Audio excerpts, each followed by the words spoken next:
toutes et à tous, bienvenue pour ce 20e épisode de la 7e saison de Cold Facts. Après l'interview de John Foust, on revient à un épisode traditionnel où on va parler des 5 clubs romans en remontant le classement. Donc on va commencer avec Ajoie, puis on parlera de Genève et de Bienne avant de parler des 2 équipes qui composent le top 6. Et oui, avec Fribourg 6e et Lausanne toujours leader, sans oublier ce qui nous a fait mousser cette semaine sur, on va dire, les charges ou en tout cas la rugosité du championnat au moment où on attaque le sprint final.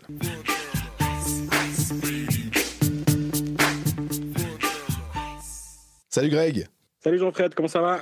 Mais moi, ça va bien. Je pense que c'est... Et toi ? Parce que c'est un peu la première fois qu'on fait un épisode où on est les deux loin. On joue les deux à l'extérieur. On joue les deux à l'extérieur, exactement. Toi, tu es très à l'extérieur. Moi, je suis un peu plus proche de la Suisse que toi, mais...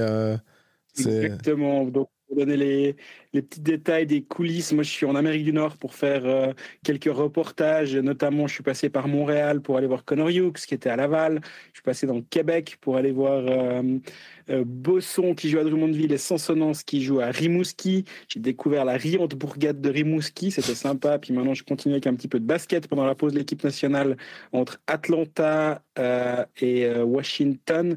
Toi, pour ta part, c'est un peu plus proche de la Suisse. Hein. C'est à Saalbach pour les mondiaux de ski.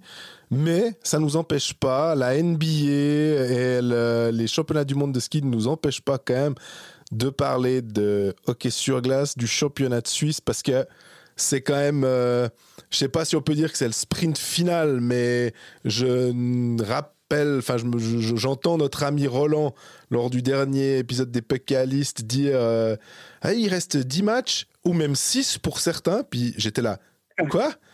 Puis après je regarde le truc, je dis ouais, effectivement, y a des clubs qui ont 46 matchs et il y en a même plusieurs. C'est parce qu'évidemment Zurich nous font un peu dedans avec ses 43 matchs, mais dans le top 6, Berne en a déjà 46, donc le championnat touche quasiment à sa fin, et c'est vrai que quand on y repense, je crois que la dernière soirée, c'est le 1er mars. Exactement. Mais avant de parler du top 6, on va partir par le bas et parler d'Ajoie qui finalement a 1 point par match, 45 matchs, 45 points, qui a de manière finalement assez étonnante réussi à battre Zug lors de son dernier match. Surtout Ajoie qui a 3 victoires consécutives. Victoire à la maison contre Zug et ensuite, avant, 2 victoires à l'extérieur, à Bienne et à Genève. Et le match d'avant, ils arrachent encore 1 point contre Zurich. Donc si on regarde sur les 4 derniers matchs, et quand tu regardes le calendrier, c'est Zurich, Genève, Bienne et Zug. C'est pas non plus le calendrier le plus simple. Mm-hmm. Et malgré ça, ils font pas le plein de points, on est bien d'accord, mais ils font 9 points quand même. C'est assez impressionnant, je trouve. D'ailleurs, si ça te va, je sais pas, j'ai bien aimé l'analyse que tu as faite dans ta newsletter qui est sortie ce matin et où tu prends les clubs qui fonctionnent mois après mois avec la médiane, ou je sais pas si on peut appeler ça, en tout cas la diagonale, pour voir où ça se situait. Et je pense que sur le mois de janvier, Ajoie il y avait quoi, novembre et janvier qui sortaient un peu du lot, c'est possible? Exactement, ouais, c'est en termes d'efficacité, c'est les mois où ça allait le mieux, on va dire, pour le HC Ajoie. Alors ça reste une équipe qui n'a pas des statistiques incroyables, mais qui a vraiment été vers le haut après un mois de septembre qui était honnêtement catastrophique. Octobre, c'était pas encore vraiment ça, et puis après il y a eu le changement, puis depuis le changement, ça porte quand même ses fruits. Et comme tu dis, 1 point par match. Si on se rappelle les premières saisons du HCA dans l'élite, 1 point par match, on n'y était de loin pas. Et c'est pour ça que tu vois une jolie progression qui est finalement régulière, lente, mais qui est une progression quand même. Et là, ce qu'on a vu ces derniers temps, c'est vraiment hyper encourageant. Puis, honnêtement, 102 buts 158 goals, enfin 102 buts marqués, 158 goals encaissés. Alors bien sûr, à la lecture de ce goal average de, qu'est-ce qu'on va dire, moins 56, ça fait pas rêver, mais je reprends aussi l'époque des, je sais plus quoi, c'était quoi, 19 défaites consécutives où le goal average était vraiment risible. Là, 102 buts marqués déjà, passer les 100 buts, tous les clubs de National League ont passé les 100 buts. Alors, c'est pas flamboyant, mais si on prend le meilleur club à l'heure actuelle, Zug, avec ses 147 buts, je trouve que l'écart est pas si incroyable que ça. Et en termes de buts encaissés, ok, 158, c'est pas super, mais Lugano en a encaissé 141, donc il y a finalement que 17 buts d'écart pour 12 points d'écart au final. Je trouve que c'est Ajoie, peut-être aussi parce que ces temps, ça fonctionne un petit peu mieux. Et moi, ce qui m'impressionne aussi à la lecture de ces résultats, simplement, et en regardant les matchs, c'est de me dire qu'ils font toujours ça sans Turkulainen. Et on avait un peu l'impression, lors de la blessure du top scorer, de se dire oui, alors là, ça va être vraiment compliqué. Il faut trouver quelqu'un pour le remplacer. Ça, c'est quasi impossible. Il faut que les autres se lèvent. Et là aussi, c'est simple à dire. Il faut encore pouvoir le faire. Rapatrier pas levé, mais c'est pas encore trop ça. Tout d'un coup, on a eu, je sais pas, la résurgence, la résurrection de TJ Brennan, qui s'est dit que finalement, il avait totalement le droit de marquer des goals. Aussi parce qu'il pouvait jouer déjà. C'était déjà un premier pas dans la bonne direction, mais c'était impressionnant de voir tout d'un coup d'être comme un attaquant un peu à séquence. C'était TJ Rayala, quoi. Si tu veux remettre dans le contexte, les chiffres dont tu as parlé avant d'écart de but avec Zug, la première année de la promotion du HC Ajoie, alors c'est presque pas très correct de faire cette comparaison-là, mais Ajoie avait marqué 89 buts en 51 matchs. C'était la saison du Covid avec des matchs en moins pour certaines équipes, pour ça qu'ils n'avaient pas les 52, mais c'était pile la moitié à un but près de Zug qui avait 177 buts. Et donc là, on était du simple au double en termes de production offensive. Puis défensivement, c'était 224 buts encaissés. Total de points, 26. Et là, tu vois qu'on va arriver au point par match. Alors oui, la deuxième saison de l'Ajoie, ça avait été un petit peu mieux. Vu qu'Ajoie avait passé les 45 points. Mais après, il y a de nouveau eu une baisse avec en 22-23, ils ont 48 points. Mais la saison dernière, tu es à 39 points. Si Ajoie arrive à maintenir ce rythme, ils vont passer le point par match sur la saison régulière. Puis quand on parle de progression lente, mais progression, on est en plein dedans. Donc là, maintenant, la question qu'on doit se poser du côté de Ajoie, c'est quelle est la finalité? Parce que moi, je me dis qu'une équipe... en l'état, on parle de Genève, mais ça peut être Lugano ou Bienne, qui se retrouvera face à Ajoie. Ça va pas être une partie de plaisir de devoir sauver sa peau contre une équipe qui sait qu'elle va devoir sauver sa peau depuis août l'année dernière, qui monte en puissance dans cette optique-là et mentalement est préparée à vivre cette série de play-out. Ouais, et surtout, moi, ce qui m'impressionne, c'est la nature des adversaires battus par Ajoie. Parce que alors, on a bien compris que dans notre championnat, tout le monde peut battre tout le monde. Oui. Surtout cette saison où finalement, entre Lausanne qui est leader avec 87 points et Ajoie qui est dernier avec 45 points, l'écart de 42 points, il fait aussi partie de ces... Ça doit être un des écarts, je ne sais pas si c'est le plus faible, mais si on prend même Servette 54 points... et Lausanne 87, 33 points d'écart, c'est assez peu pour 13 équipes. Et ce qui veut dire que quand Ajoie va réussir à battre Zug à la maison, Zug en ce moment, c'est quand même bien solide. Aller gagner à Bienne, quand on connaît la situation actuelle et le besoin de points, c'est aussi important. Et Genève, même si Genève est ce qu'il est en ce moment... Genève menait 2-0, si je ne dis pas de bêtises, dans ce match-là.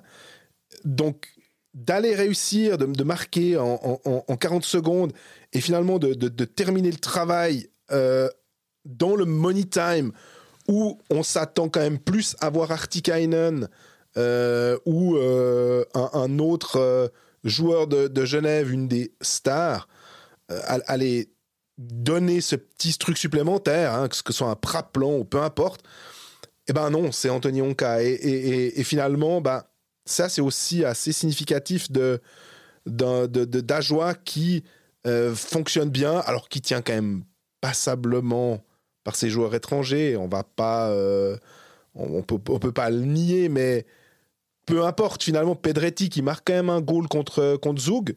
Ben voilà, une victoire 2-1 contre Zug, c'est assez rare pour être souligné parce que l'attaque zougoise n'a pu marquer qu'un seul but.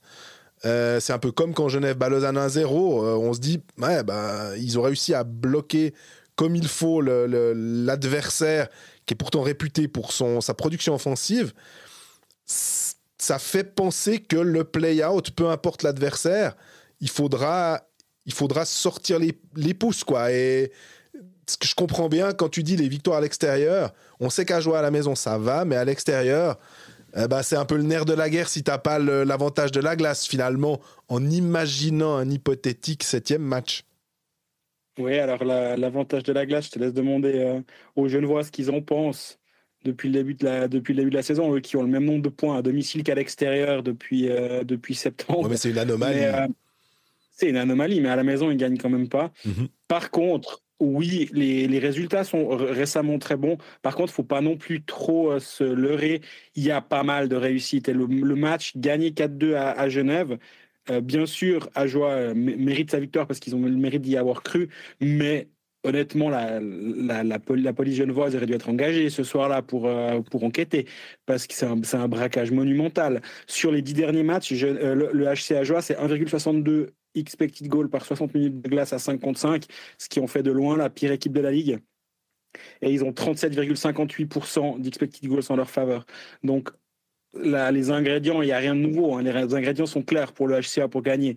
C'est un gardien qui donne une chance à l'équipe de gagner et espérer que sur un vieux contre, tu marques le 3-2 qui va faire la différence. C'est exactement ce qui s'est passé à Genève. Défensivement, ça tient la route. Sur les 10 derniers matchs, Ajoie fait mieux que Genève et Bienne en termes d'expected goal à 5 contre 5.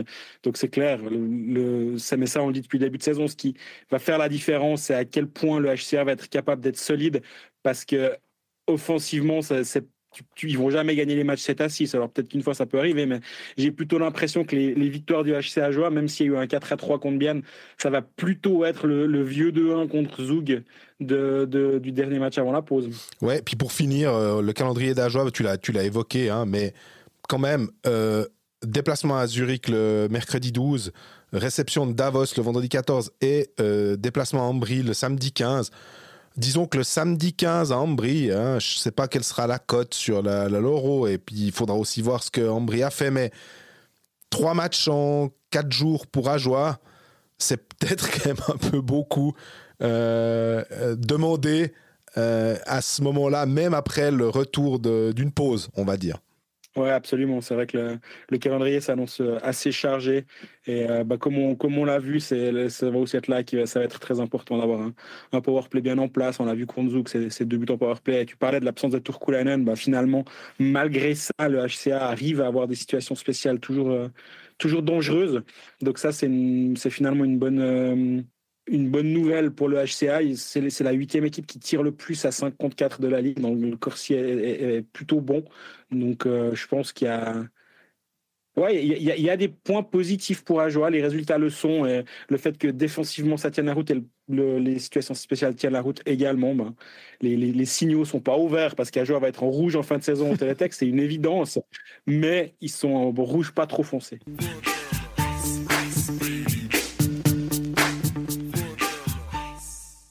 On remonte le classement et alors malheureusement on n'a pas besoin de remonter trop haut puisque on parle de Genève et que Genève est actuellement celui qui a l'avantage de la glace dans le play-out contre Ajoie. Je pensais pas dire ça cette saison honnêtement, avec 44 matchs et 54 points.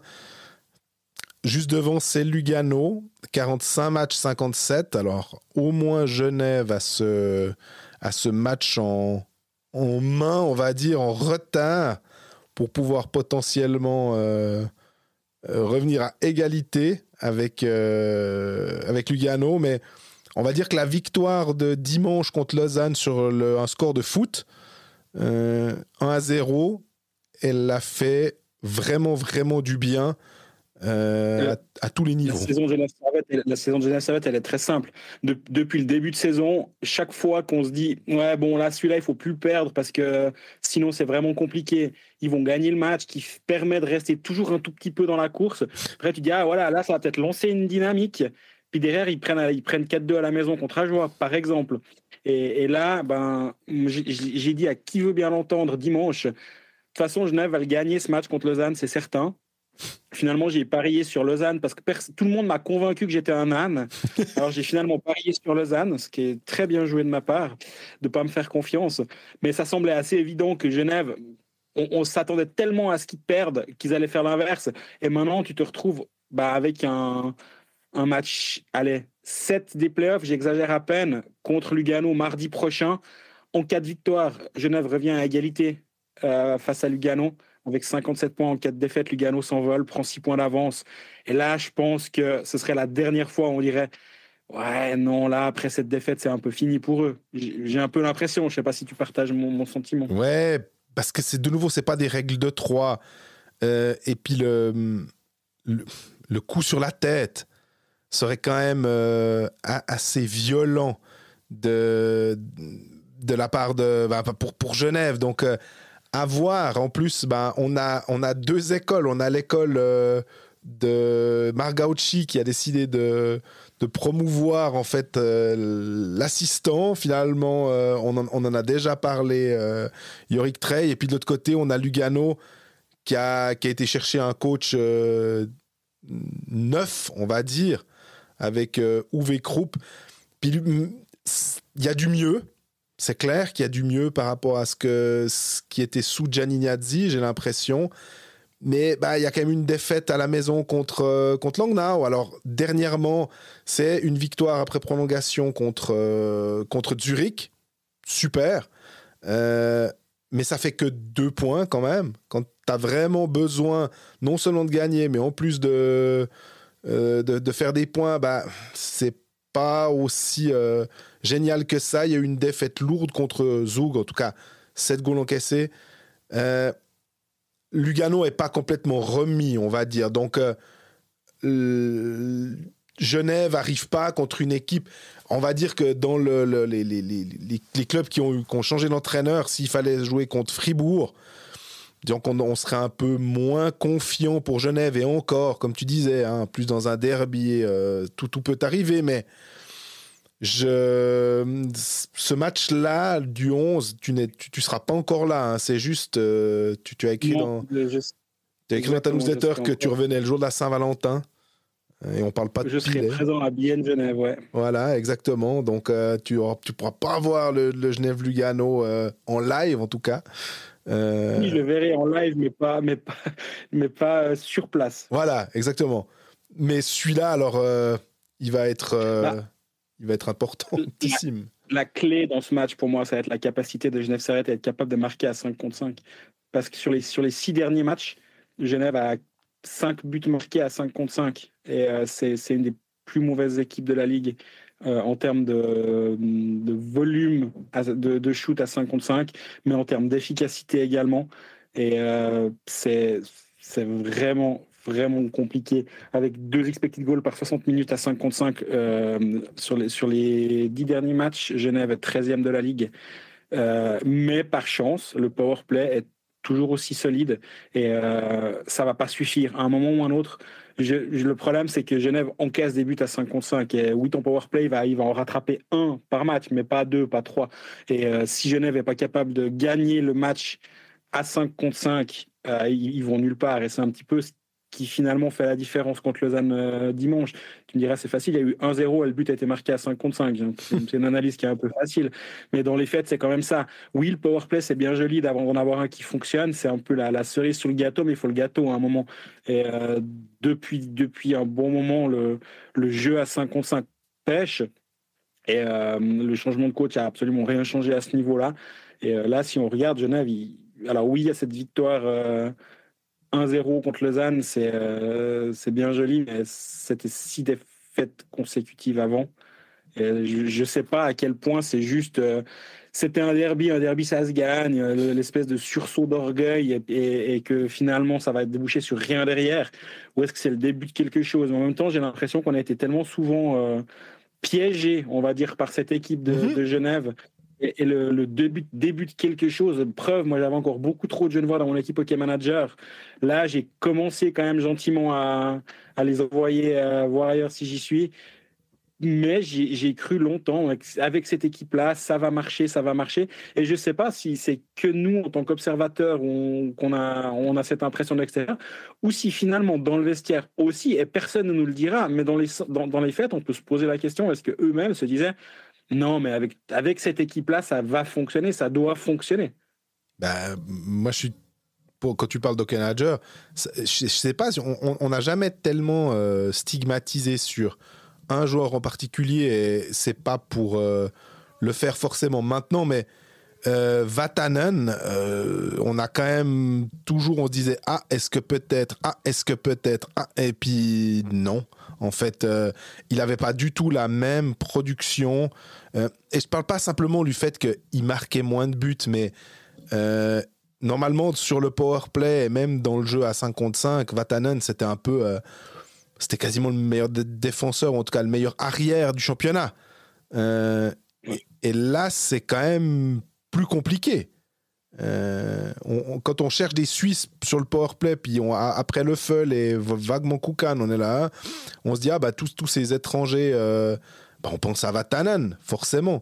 Et est-ce que c'est le fait de se dire qu'il va peut-être repartir en Finlande qui fait que, mais moi, j'arrive pas à croire à ce genre de choses de la part de professionnels. Et puis forcément, c'est pas forcément lui qui fait des erreurs. Enfin, on a l'impression que c'est un peu chaque Genevois y allait de son erreur, on va dire. Si c'est pas Maillère, c'est un autre défenseur. Si c'est pas un autre défenseur, c'est un attaquant. Puis ils ont peut-être pas cette chance non plus qu'ils avaient au temps où ça marchait bien, finalement. Ouais, au niveau des statistiques, si tu regardes, et c'est pas connu statistiques, c'est au niveau même si tu regardes le match, hein, mais tu as des joueurs qui sont absolument pas à leur niveau. Et moi, pour moi, le plus choquant, c'est un Simon Lecoultre. Sur les 10 derniers matchs, quand il est sur la glace, il y a 76% des occasions de but qui sont contre Genève Servette. C'est abominable comme statistique. Et oui, il n'a pas fait une bonne saison, mais j'ai l'impression que récemment, ça s'est presque encore empiré. Et voilà, lui, c'est un cas, mais c'est de loin pas le seul. Genève ne se retrouve pas à la 13e place parce qu'un joueur est pas bon. Absolument. C'est une évidence qu'ils sont meilleurs. Il y a même un Tanner Richard qui fait un très bon derby contre Lausanne au passage. Mais combien de mauvais matchs avant un bon derby contre Lausanne? Et il a ses 17 points, mais dans l'impact, c'est vraiment pas la folie. Et il y a beaucoup de joueurs qui sont pas au niveau qu'on est en droit d'attendre d'eux depuis le début de la saison. Et là, on peut complètement rajouter, je rajoute le nom d'un joueur, mais avec le nom de ce joueur, on rajoute le nom du directeur sportif. Parce que l'apport, c'est un bien grand mot. La présence de Dmitro Timashov, n'étais pas convaincu au moment de la signature. Après, c'est bien joli de dire je suis pas convaincu. Quelles étaient les options autres à ce moment-là? Je peux pas dire. C'est pas, j'ai pas les dossiers qui étaient tombés sur le bureau de Marc Gauci. Mais là, actuellement, au moment où on enregistre, on n'a toujours pas l'information si Genève va lui prolonger son contrat d'un mois supplémentaire, enfin, lui prolonger son contrat qui était un essai d'un mois ou pas. S'il le prolonge, ça veut vraiment dire qu'il y a absolument personne sur le marché. Et moi, j'ai quand même un peu l'impression qu'il y a moyen de trouver certains joueurs. Tu vois que Rapperswil, alors je ne sais pas Sidney Crosby, mais ils ont trouvé Fritz Tanner, pour parler d'un autre Tanner, qui est arrivé assez récemment. il a 12 matchs, 12 points, 5 buts, 7 passes avec Rapperswil. Ben, lui était sur le marché à une époque. Ben, visiblement, alors c'est un centre, on est bien d'accord, c'est un autre rôle. Mais des joueurs qui ont de la qualité, je pense que ça doit pouvoir se trouver, en tout cas mieux que Dmitro Timachev. Et c'était aussi pour dire, il y a pas que Simon Lecoultre, du tout, vraiment pas. Et ils sont plusieurs à être décevants. Et c'est pour ça que Genève actuellement se retrouve dans cette situation-là. Mais Genève est toujours finalement en course, on va dire, a toujours une chance. Parce que maintenant, si tu regardes, il y a un site qui est intéressant pour ça, c'est Analyze Data. Analyze Data qui est intéressant pour beaucoup de choses, bien entendu, mais eux, ils font une projection que j'ai essayé de retrouver en moins de 2 heures, si c'est possible. Non, c'est bon. Une projection sur la fin de saison en fonction des statistiques actuelles de l'équipe et de ce que, selon les statistiques, ce qu'est censé faire les équipes, ce que sont censées faire les équipes sur la fin de saison. Et selon eux, Genève Servette a 55,5% de chances de terminer à la 13e place. En cumulé, 33,2% de chances de finir 11e ou 12e. Et en gros, un bon 10% d'arriver en play-in. Ouais. 6,4% pour être 10 après 3, 1 et 0,4 pour les places 9, 8 et 7. Donc en gros, 10, 33 et le reste, 50 et des brouettes pour Genève Servette entre play-in, vacances et play-out. Donc, plus de la moitié des scénarios envoient Genève en play-out. Et je pense que c'est assez juste. Honnêtement, si on prend le plus beau des scénarios, hein, c'est-à-dire le play-in, faut être devant Rapperswil à l'heure actuelle. Et Rapperswil à l'heure actuelle, c'est 61 points, un match de plus que Genève, certes, mais c'est 7 points de plus. Donc, il faut passer... Et puis, c'est toujours la même chose. Il faut passer Lugano, il faut passer Bienne, potentiellement, ou Ambry, peu importe, qui est juste devant Rapperswil. Enfin, toutes ces équipes se bagarrent aussi, elles vont gratter des points, surtout qu'on l'a dit aussi au début, le championnat est très serré, donc d'essayer de penser que c'est plus facile peut-être pour Lausanne ou pour Zug ou Davos de faire une bonne série, ou finalement maintenant presque pour Fribourg, que pour ces clubs-là qui, s'ils se retrouvent là, n'ont pas connu des immenses séries de victoires, on va dire, même si on est quand même plutôt surpris de retrouver un Cloton 7e et un Langnau 8e. Mais Rapperswil, on parlait des changements d'entraîneur. Depuis qu'il y a eu le changement, ça se passe plutôt pas mal. Donc, mathématiquement, oui, c'est possible, mais je comprends totalement le modèle de Analyze Data qui les voit quand même plus probablement à la 13e place, quoi. Comme tu disais, il faut enjamber 3 équipes, dont enjamber Lugano, Bienne, Rapperswil ou Ambry, on va dire 3 de ces 4-là, parce que Langnau, ça me semble un peu froid, même si Langnau va pas vers le beau, mais quand même. Ouais, quand même. Et le problème là-dedans, c'est que Bienne va jouer Rapperswil, Bienne va jouer Ambry, Bienne va jouer Lugano et Bienne va jouer Langnau. Donc ça veut dire que sur ces 4 matchs-là, il y a 3 points qui vont être distribués à les adversaires directs de Genève Servette. Mm-hmm. Et finalement, il est là le problème. Parce que si on regarde juste les points de Genève, puis tu dis, bon, il reste 8 matchs, tu fais 1,5 point par match, bon, ouais, ça devient encore un peu limite. 2 points par match, là, ça devient faisable. Oui, mais le problème, c'est que les autres aussi vont marquer les points. Et c'est là où je comprends que ça devienne compliqué. Mais à l'inverse, il y a 2 choses qui me font être positives, sans un grand mot, mais qui sont lueurs d'espoir pour Genève. Déjà, c'est que tu as un double affrontement contre Lugano. Ouais. 2 fois à domicile contre Lugano. Alors, j'y reviens tout de suite sur ça, mais c'est quand même 2 matchs à la maison, 2 matchs couperés à la maison contre Lugano. Ça veut dire que théoriquement, tu es quand même déjà potentiellement devant ton adversaire direct pour au moins éviter la 13e place, en gagnant, bien entendu.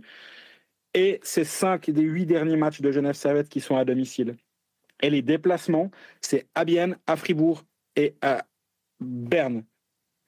Donc, c'est un calendrier qui est favorable avec des matchs à la maison contre Lugano, à la maison contre Ambry, à la maison contre Langnau et donc une deuxième fois contre Lugano.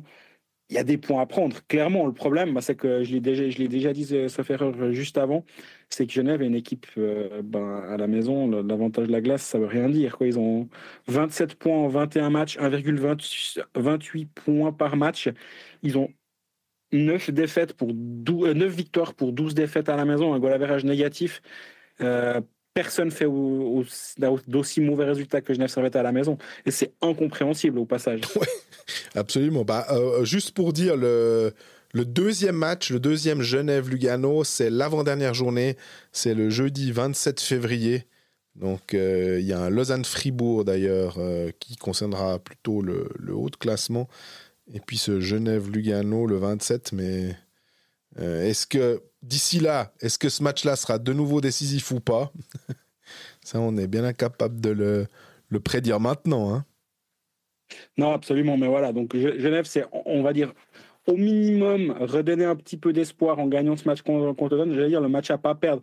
Il n'y a plus que ça. Le problème, c'est que pour l'instant, ils les perdent, les matchs.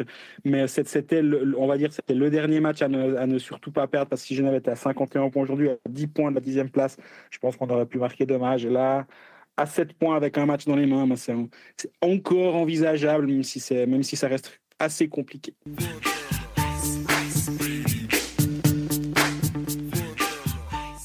On enchaîne avec Bienne. On remonte le classement, comme on disait avant. On remonte bien gentiment ce classement, par contre. Hein. Ouais, on est passé de la 14e à la 13e, puis là, on monte à la 11e place. Youpi! Donc là, on est sur un club qui est en vacances. Tu me diras, avec 3 défaites sur les 3 derniers matchs, c'est totalement logique, on va dire. Bienne qui aurait sans doute mérité mieux contre Davos dimanche dernier, qui avait perdu à domicile contre Ajoie. Et puis avant ça, c'était une défaite à Berne. Ça, il n'y avait pas de quoi trop rougir. Mais le match contre Davos, ça a pas mal parlé. Il y a eu cette faute de Zadina, dont on parlera après. Et puis, il y a eu ce but, ou pas but finalement, d'Eschliman, enfin de Bienne, avec Eschliman qui bloque le puck. Est-ce qu'il le bloque derrière la ligne ou pas? Les arbitres n'ont pas pu déterminer avec certitude, et ça aurait fait 3-3. C'est compliqué cette situation, parce que en fait la situation est la suivante. Les arbitres doivent pouvoir avoir le cœur net que le puck est au fond, et malheureusement sur cette action ils n'ont pas le cœur net. On a tous l'impression que le puck est au fond. Mm-hmm. C'est un tir qui vient de quasi derrière la ligne. On a tous l'impression que le puck est au fond. Eschliman, sur sa ligne, il se gèle, il bouge plus. Le puck lui passe dessus, il roule dans le dos. Les arbitres, en fait, ne peuvent pas valider ce but, et je suis sûr que si le soir tu les croises dans un bar biennois, davosien, et tu leur dis, non mais les gars, il est au fond le puck, non? Ils te diront bien sûr, mais on peut pas le valider. Ouais. On peut pas le valider parce qu'on ne voit pas le puck au fond. En fait, ça aurait été une erreur de la part de leur part de valider ce but, parce que techniquement sur la glace, ils donnent pas but, sauf erreur. Ça, j'ai un tout petit doute, mais logiquement vu le processus décisionnel, c'est ça. Mm-hmm. Et derrière, tu peux pas le valider. Donc, malheureusement, ils reviennent sur la glace, et je suis sûr qu'au plus profond d'eux, ils sont convaincus. Et là, on va passer pour les vieux schnocks, même si ça reste les années 2000 et quelques. C'est Turin, les Olympiques de Turin, Martin Gerber. Tapez Martin Gerber, Canada-Turin, pour ceux qui se souviennent pas de ça. Là aussi, tu as la caméra d'en dessus, tu as le puck ça doit être Nash, sauf erreur, qui tire. Et la mitaine est sur la ligne, l'arrière de la mitaine est dans le but. Donc forcément, le puck est dans le but, mais malheureusement, ou heureusement en l'occurrence pour la Suisse, mais malheureusement pour le jeu ou pour l'attaquant, on ne voit pas le puck. Donc on ne peut pas valider, parce qu'il n'y a pas de preuve tangible que le puck est au fond. Même s'il y a je sais pas, on n'est pas avocat, mais il y a un doute raisonnable, on va dire. Mais malheureusement, c'est pas comme ça que se prend la décision dans ce genre de cas-là. Non, mais tu as totalement raison sur... Mais là, c'est encore plus... c'est pas absurde, mais si tu vois un peu la mitaine qui est déformée par le puck à l'intérieur, c'est ça qui te fait dire, voilà, mais tu ne le vois pas. Tu sais que c'est ça, mais comme tu ne le vois pas, tu peux pas le valider.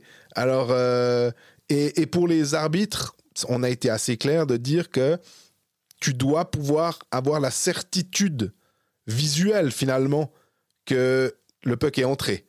Donc là, c'était pas en faveur de Bienne. Et en même temps, Bienne, c'est bien gentil de se dire bon, bah voilà, on aurait pu égaliser contre Davos et puis peut-être aller en prolongation ou je ne sais. Mais tu as le droit de gagner les matchs avant aussi. Tu as le droit de pas tout baser finalement, ou en tout cas en grande partie sur les performances de tes gardiens ou de ton gardien. Là aussi, dans ta newsletter, dans ton analyse, on en revient toujours à la même chose. C'est des fois peut-être un peu frustrant et c'est peut-être un peu prosaïque de dire oui, c'est Terry, oui, Charlin, mais en même temps, les chiffres sont aussi là pour appuyer ces analyses. Ouais, puis là, les chiffres biennois, alors tu disais avant, c'est 3 défaites de suite, c'est 5 sur les 6 derniers matchs. Et, sur les 5 derniers matchs, Bienne a moins de 40% d'expected goals en sa faveur à 5 contre 5. C'est moins bien qu'Ajoie, c'est moins bien qu'Ambry, c'est la 14e équipe. C'est 2 buts pour et 3 buts contre par 60 minutes de glace. Donc c'est franchement pas suffisant à un moment où tu dois absolument marquer des points pour arracher le play-in. Le seul point légèrement positif, c'est que Bienne, finalement, on ne se crée pas énormément d'occasions, mais assez efficace offensivement. Ça les fait surnager un petit peu. Mais finalement, la saison biennoise, elle est frustrante parce que, en fait, ça avait plutôt pas si mal commencé. Il y avait certains, on va pas nous appeler des lanceurs d'alerte, c'est un bien grand mot, mais on était certains à dire oups, attention, le PDO biennois, là, il est en train un petit peu de toucher les étoiles. C'est jamais très, très bon signe, vous verrez. Et depuis, ça, c'est fin octobre. Le PDO était vers les 103,5, quelque chose comme ça. Depuis, c'est une lente descente aux enfers. Et là, actuellement, le PDO, il est plutôt vers les 98. Et oui, Bienne est en période de malchance actuellement. Le problème, c'est que ça dure depuis un sacré moment, parce que ça fait depuis novembre que ça baisse inexorablement. Donc, ouais, la bonne forme et les résultats positifs du début de saison, après, depuis début décembre, Bienne a toujours été en retard sur son PDO, puis là, maintenant, il est vraiment mauvais. Bienne est une équipe moyenne, voire moyenne inférieure, et finalement, est-ce que c'est pas sa place, tout simplement? T'as raison, et alors je sais pas si on l'avait déjà thématisé, en tout cas sur un joueur oui, mais sur la défense qui ne marque pas, ou en tout cas qui marque peu, mais il me semble qu'on en a déjà parlé, et désolé si ça fait un peu de la redite, mais je repense aussi à ce qu'on disait de Fribourg sous Lars Leuenberger, où finalement les défenseurs viennent un peu plus appuyer l'attaque et aident. J'essaie de me rappeler comme ça sous Tormenon, mais il me semble que les défenseurs étaient aussi un peu plus partie prenante que... Je ne sais pas si c'est sous Philander ou si c'est plus de la malchance, mais Yakovenko qui marque finalement son premier but de la saison pour son 43e match, il shoot à 2%. Donc, à un moment, je me rappelle aussi une fois quand Genadzi avait fait une super saison la saison précédente et il était à 3% au shoot. Et lui, ça ne rentrait pas, il tirait sur le plexi, il tirait sur les poteaux, il tirait sur les gardiens, ça ne voulait pas aller. Et puis là, Yakovenko, un seul but pour un défenseur qui doit prendre de la place finalement avec Löw qui est blessé. On attend quand même un peu plus d'un défenseur étranger. On a dit qu'il était bon, hein.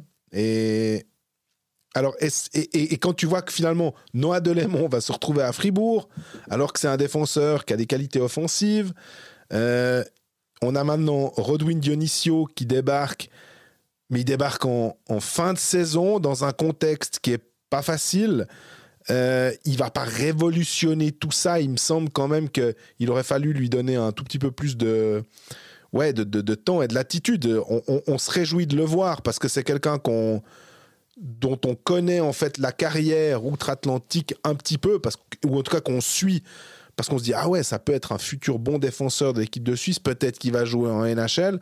Il avait signé pour 3 ans avec Bienne, puis finalement il y a eu cette opportunité d'aller en AHL, Maintenant, il a été rétrogradé d'AHL, il devait aller en East Coast Hockey League, puis finalement, ah ben non, il débarque à Bienne, tant mieux, mais c'est en tout cas pas Dionisio, je vois pas en lui le sauveur du HC Bienne au mois de février. Non, le problème, tu l'as très justement dit, la défense apporte pas de soutien à l'attaque. L'attaque, là en plus, le match à Davos, il manquait Anthony Rayala qui était malade, annoncé malade, tout comme Eponiemi. Finalement, les blessés as de longue date, malheureusement, maintenant, voilà, pour lui, on sait que la saison, ça va quand même être compliqué. Mais tu as raison, Löw, c'est lui qui aurait aidé et qui aurait épaulé parfaitement Yakovenko. Il est là depuis suffisamment longtemps, il a de l'expérience. C'est un défenseur qui est stable défensivement, mais qui est surtout offensivement intéressant. Et si tu regardes la saison dernière, le 4e meilleur compteur biennois, c'est Radgeb avec 28 points, et le 6e meilleur compteur, c'est Yakovenko avec 24 points. Ils ont les deux 7 buts. Et ils sont les deux dans le top 6 des joueurs du HC Bienne. Puis voilà, cette année, tu as Yakovenko qui est toujours là, mais il a que 2 buts, comme tu l'as dit. Puis après, tu te retrouves avec des Luca Christen, Yannick Buren, Robin Grossman. C'est pas des joueurs offensifs. Des attaques, des défenseurs à ce point offensif. On sait que Luca Christen, il a aussi un parcours. Il se réinvente, on va dire ça comme ça. C'est pas simple. Et oui, il manque clairement de substance dans cette défense. Mais en même temps, si tu regardes, et là de nouveau, j'aime quand même bien faire ça avant les matchs. Dis-moi quelle est ta ligne de centre, je dirais qu'il va gagner. Bien, c'est Elias Anderson, Yann Schwander, Nicolas Muller et Ramon Tanner. Et en face, c'est Chris Egli, Simon Riforce, Andrés Ambul et Rico Gredig. Et Rico Gredig qui remplaçait Enzo Corvi. Exactement, Enzo Corvi qui était absent. Et voilà, ça te place quand même un effectif qui est insuffisant en l'état, mais on l'a suffisamment dit cette saison. Tu rajoutes Gaëtan Haas comme centre, déjà ta ligne de centre a une autre allure. Tu rajoutes Damien Brunner qui a pris sa retraite, c'est encore autre chose. Voilà, ça c'est l'histoire de la saison biennoise. Et malheureusement, je pense que cette saison, elle va juste être à oublier du côté de Bienne, parce que même si on sonne très négatif, le play-in est toujours accessible, il n'y a que 3 points de retard. Mais sur la dynamique actuelle, je sais pas, j'arrive pas à voir Bienne comme une équipe qui pourrait sortir de ce play-in et embêter quelqu'un. Donc en fait, jouer le play-in, pourquoi derrière? Et tu me diras, heureusement que les sportifs pensent pas comme nous et sont peut-être plus court-termistes, on va dire ça comme ça, dans leur réflexion, puis eux, ils sont juste à penser au prochain match. Mais là, la dynamique est vraiment, franchement pas bonne. Et en plus, ils sont pas aidés par les circonstances, parce que, comme on l'a dit avant, ce match à Davos, ils ont égalisé. C'est juste que les images sont pas là pour nous le montrer, et donc on n'a pas pu le valider. Mais ils avaient égalisé, ils n'ont pas fait un mauvais match à Davos, mais ils sont juste mal payés. Et j'ai l'impression que c'est une saison comme ça pour Bienne. Déjà, c'était la saison passée, là, avec l'épisode de Matikainen, où tout d'un coup, on a Steinegger qui vient faire un peu les pompiers. On se rappelle de ces matchs à Genève aussi. Ça s'est joué un peu tout à la fin. Ça s'est passé. Je ne sais pas si ça passera de nouveau cette saison. Toujours est-il que les prochains matchs de Bienne de retour de la pause, c'est la réception de Zurich, le mardi 11. Et puis après, on l'a évoqué, c'est la réception de Genève pour un match où tu seras à Bienne. Et derrière, c'est un déplacement à Rapperswil. Donc, il y a des matchs. Alors, le match contre Zurich, voilà, il est à domicile. Ok, c'est Zurich, mais c'est à domicile. Et puis après, c'est 2 matchs importants pour le classement, finalement. Ce match contre Rapperswil, alors je dirais pas que c'est comme Fribourg-Cloton, le précédent match dont on parlera plus tard, mais Bienne qui a 58 points, Rapperswil qui en a 61, un match de moins pour Bienne. Là aussi, comme tu disais avant, entre Genève et Lugano, la victoire, 6 points d'écart, avec le nombre de matchs qui restent, les confrontations directes, ça devient difficile, quoi. Ça devient les matchs à pas perdre. Là, ça devient... Mais c'est aussi pour ça qu'on parlera juste après dans la petite séquence suivante des émotions qui commencent un petit peu à monter aux quatre coins de la Suisse. Et puis, je pense que ça va encore grimper ces prochains temps parce qu'elle a l'avantage de ces 3 barres. Je crois qu'il n'y a pas tout le monde qui est encore convaincu par ce système-là, mais ça apporte quand même pas mal de sel à la fin de saison parce que si ça n'avait pas été le cas, il y a des équipes qui seraient... Rapperswil aurait 5 points de retard sur la 8e place et jouerait déjà quasi plus rien. Là, tout le monde joue encore pour quelque chose quasi jusqu'à la dernière journée de championnat. Donc, vivement la suite. Bienne joue 4 matchs à domicile, 4 matchs à l'extérieur. On a parlé pour d'autres clubs, c'est un petit peu différent. Avec 2 réceptions. Parmi les 4 matchs à domicile, c'est des réceptions de Zurich, Genève et Zug. 3 des 4 prochains matchs à la maison et après c'est 3 des 4 derniers à l'extérieur. Donc si Bienne veut encore faire un push vers le play-in, ça passe par ces 3 matchs quasi consécutifs à la maison.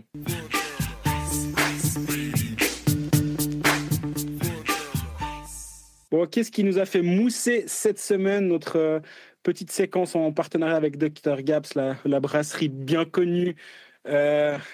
C'est quoi? C'est les charges. Ça commence, les playoffs approchent, tout le monde commence un petit peu à lever les coudes et à lever les crosses et à les mettre à travers le visage des adversaires. Non, il me semble qu'on a eu une petite salve de suspension ces derniers jours. J'ai bien quand tu as dit à travers le visage. Je voyais quel terme tu voulais utiliser, un peu plus trivial, on va dire, mais tu as tout à fait raison. On a eu les dernières suspensions, c'est 2 matchs de suspension pour Kovar, c'est 2 matchs de suspension pour Yannick Lennart-Albrecht. Il y a aussi eu Fora qui a ramassé un match de suspension. Et puis après, il y avait des procédures. On a encore Di Domenico qui n'a pas eu son jugement, on va dire. Il y a eu Sekac lors du derby tessinois également qui a pris pour un coup de canne à travers le visage de son adversaire. Là, on sent vraiment qu'on est en train d'arriver, on va arriver au moment des playoffs et on va jouer un hockey de playoffs et que ça va se durcir un petit peu. Mais durcir le jeu, ça ne veut pas dire faire manger sa canne à l'adversaire. Et j'ai l'impression que là, il y a un petit peu un réglage qui doit être fait. La Ligue, on est les premiers à mettre en avant lorsque c'est pas au niveau, on va dire, les sanctions. Là, je pense que pour l'instant, on est assez bien. Les coupables ont été assez bien punis, j'ai l'impression. Mais on sent une petite dérive quand même. Et moi, il y a un geste sur lequel j'aimerais revenir. C'est dans le derby, on vient d'en parler du côté genevois, dans le derby Genève-Lausanne. C'est Robert Mayer qui s'en est sorti, alors sans être attrapé par la patrouille. Il a mis un coup de canne à Suomela entre les jambes. Et ça, en théorie, c'est pénalité de match. Robert Mayer aurait peut-être, en tout cas, selon moi, dû terminer la rencontre sous la douche. Là aussi, c'est un geste qui n'est pas vraiment très, très malin et pas très utile, surtout parce qu'à ce moment-là, hormis faire mal à son adversaire, ça apporte pas grand-chose. Alors, tu me diras, ça a désorienté, on va dire, Antti Suomela pour quelques secondes. Il est parti au banc, d'ailleurs. Mais ouais, c'est le genre de geste. Oui, les matchs commencent à avoir beaucoup plus d'enjeux. Mais justement, c'est là aussi où on attend que les arbitres se mettent à niveau. Et je pense que ce coup-là ne doit surtout jamais passer. On a aussi Valentin Pilet qui a été attrapé pour une faute, puis qui a ramassé des matchs de suspension. Il y a eu, je ne sais pas si tu as vu, c'est Zadina qui fait tomber... Alors, on pourra en parler, on aurait pu en parler avec Bienne, mais... Il fait tomber le casque d'un défenseur biennois qui, comme il n'a plus son casque, ne peut pas jouer et doit partir au banc. Et Zadina se retrouve tout seul et il marque.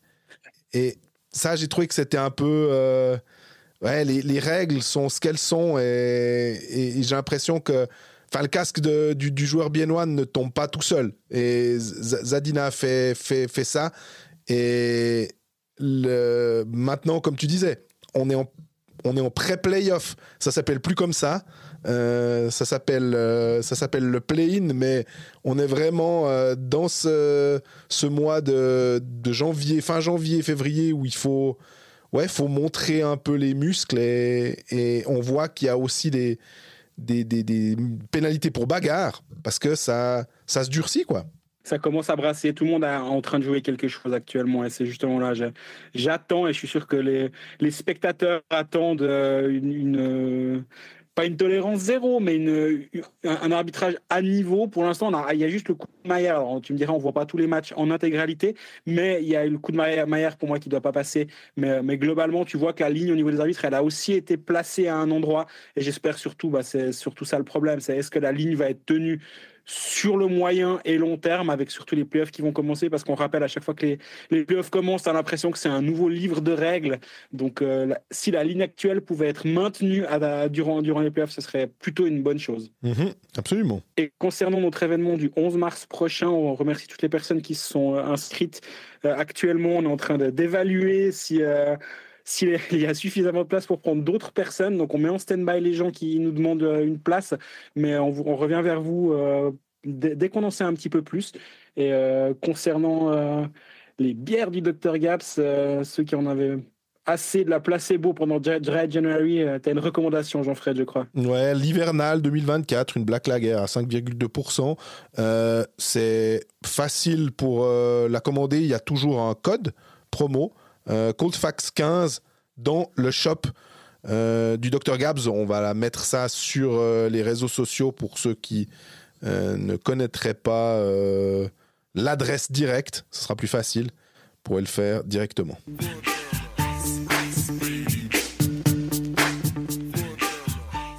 Et si on parlait de Fribourg-Gotteron, 6e, là aussi, est-ce que au mois de, qu'est-ce qu'on va dire, ce serait qu'en mois de novembre, ou peut-être au mois de décembre, j'aurais pu m'imaginer dire, et voilà, dans le top 6, Fribourg-Gotteron, je suis pas persuadé que j'aurais parié sur moi-même à la lecture de cette phrase, ou en tout cas à la dire, mais pourtant, c'est un fait. Fribourg est maintenant du bon côté de la barre, et même à 4 points d'avance avec un match en moins.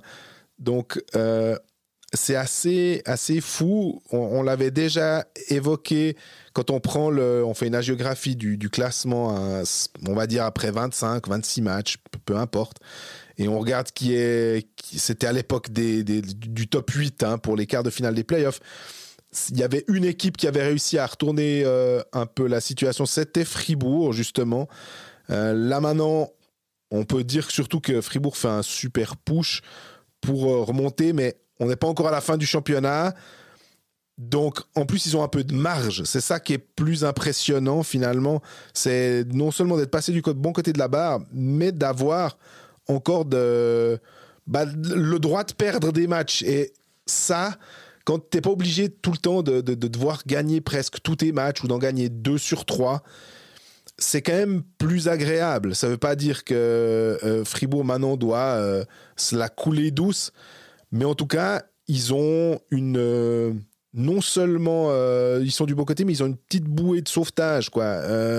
Cette victoire contre Cloton 3-0 avec un blanchissage pour Loïc Gallet, elle a fait du bien. Et puis enchaîner avec une victoire à domicile contre Rapperswil, pas forcément simple.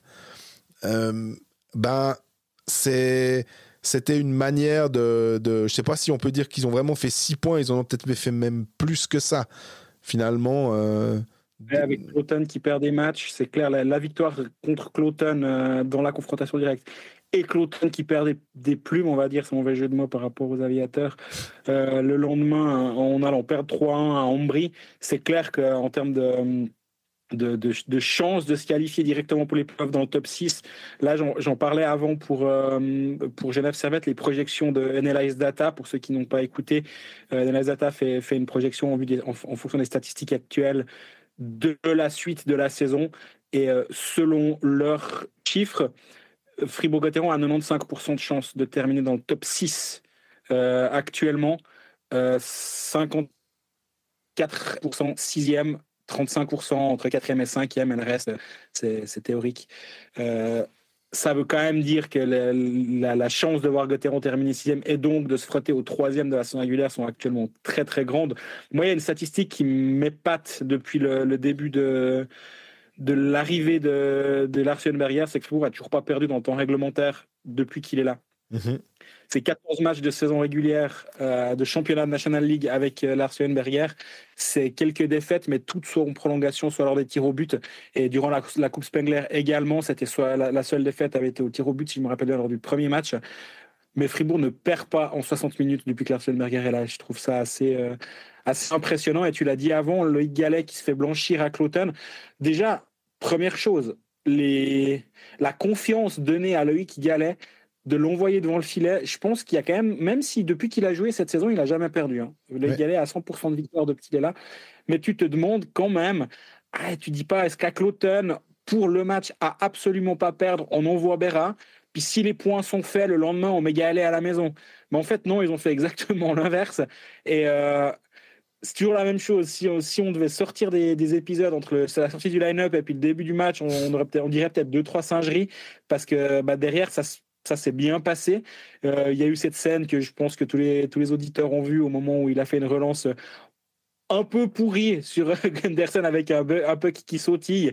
Gunderson rate sa réception. C'est Morley, sauf erreur, qui récupère le puck et allume la cage vide. Fribourg en powerplay en plus. Et il fait une sorte de plongeon désespéré. Il bloque même le puck avec sa canne. Enfin, c'est une scène incroyable. C'est aussi un peu à l'image d'une équipe de Fribourg à qui tout réussit actuellement. Il me semble que c'est Roland Gay dans le dernier épisode des Pécalistes avec Kevin Nicolet comme invité qui dit justement est-ce que ça, au mois on peut insérer le mois qu'on veut ou le moment où Fribourg avait un peu plus de peine, est-ce que cette séquence se passait comme ça? Et il y a des chances que peut-être non, que le puck de Morlaix soit levé, parte dedans et que ça relance Cloton qui finalement arrive à arracher un point ou deux ou trois, peu importe. Et cette chance qui tourne, que tu vas chercher, que tu provoques, c'est quand même une part du sport d'élite finalement et de ces sports d'équipe. Des fois, même nous, en analysant, on peut pas avoir une réponse certaine, affirmée, puis on est un peu là à dire le facteur chance ou bien le facteur réussite qui est conditionné parce que ça va bien, parce que le groupe vit bien, parce que tu provoques tes choses et puis on n'a pas d'expected goal à mettre, on n'a pas en lumière, on n'a pas de forcément dans des cas comme ça. Bien sûr que Fribourg, là aussi tu peux revenir sur ton analyse, génère plus depuis que Larsenberger est à la bande et tu l'as déjà thématisé par le passé au mois de janvier. Mais je compléterai un tout petit peu, génère mieux et non plus, au sens où Fribourg tire pas des pellets de plus, voire pas beaucoup, même presque moins, ou en tout cas de manière plus ou moins égale, mais des tirs de meilleure qualité. Et c'est aussi pour ça que je pense que ce qu'ils sont en train de faire actuellement, c'est tenable, parce que justement, ça repose pas sur une réussite insolente, un Sørensen avec un pourcentage au lancer franc à la place de tir de pourcentage au tir. C'est tenable. Déjà, ça a été tenu sur un moyen terme. Déjà, ça fait plus d'un mois et plus de 10 matchs comme ça. Et je pense que c'est tenable sur le moyen terme, dans le sens où on voit pas un PDO qui est en train d'exploser le plafond, pas du tout. Il est bon, il est même excellent. Il était franchement pas bon au début de saison, mais actuellement il est légèrement aux alentours de 102, donc il est haut clairement, mais c'est pas exagéré. On ne doit pas s'attendre à une régression drastique ces prochains temps, j'ai l'impression. Et moi, forcément, tu me dirais, une grosse analyse, hein, mais Sørensen, Wallmark, c'est quand même eux les deux moteurs de cette bonne phase fribourgeoise. C'est pas les seuls, hein, mais je voulais quand même les mettre en avant parce que sur les 10 derniers matchs, ils ont les 12 points. Un, c'est 7 buts, 5 passes, et l'autre, c'est 2 buts, 10 passes. Et au passage, ils avaient pris un hockey manager juste au moment de l'arrivée de Lars Eulenberger. Depuis ce jour-là, je réfléchis plus à qui sont mes capitaines et mes assistants dans mon équipe, et mon équipe va beaucoup mieux. Donc, je les remercie. Mais je regardais justement les statistiques de Fribourg. Le Wallmark a 39 points, Sorensen avec 36, puis après derrière, c'est Delarose avec 24. Il y a quand même il y a un bon gap, on va dire. Et il y a aussi finalement Lindenve on parlait de ces joueurs qui sont arrivés, tu parlais de ça pour Genève et Timashov en disant mais il n'y a pas d'autres joueurs qui étaient sur le marché. Lindenve qui est arrivé, je ne sais pas s'il est arrivé sur la pointe des patins, mais il n'est pas arrivé en tout cas avec un pédigré monstrueux et des attentes totalement folles le concernant. Il arrive au cœur de la tempête aussi. Hein. En plus, il s'en sort pas si mal que ça, honnêtement. Je trouve que... sa ligne, notamment avec Christophe Berchi et Jacob Leila quand il est là, est excellente, dans le sens où, même si elle est moins efficace et moins en lumière que Sorensen, Wallmark, Schmidt, et Schmidt, au passage, va de mieux en mieux. Je pense qu'au début, on pouvait être un petit peu... Moi, je n'étais pas convaincu par sa place-là. Là, de plus en plus, je commence à devenir... c'est convaincant, dans le sens, je demande pas à ce qu'il... On doit pas m'argumenter si c'est bien ou pas. Sur la glace, ça se voit, ça tourne pas mal. Mais aussi parce que Sorensen et Wallmark vont bien, c'est clair. Mais la ligne de Veil, Berchi, Lilia, elle est intéressante aussi.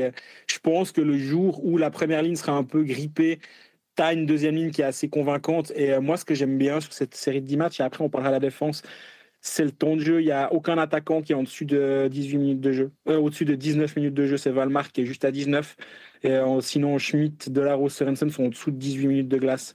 Derrière, il y a juste Gundersen un tout petit peu au-dessus de 20. Mais c'est pas non plus en tirant vraiment beaucoup sur toujours les mêmes individualités. Parce qu'on rappelle, vers la fin de Patémon, on avait une fois tiré la sonnette d'alarme en disant attention, Sorensen qui joue 22 minutes 30 par match, ça va pas aller comme ça.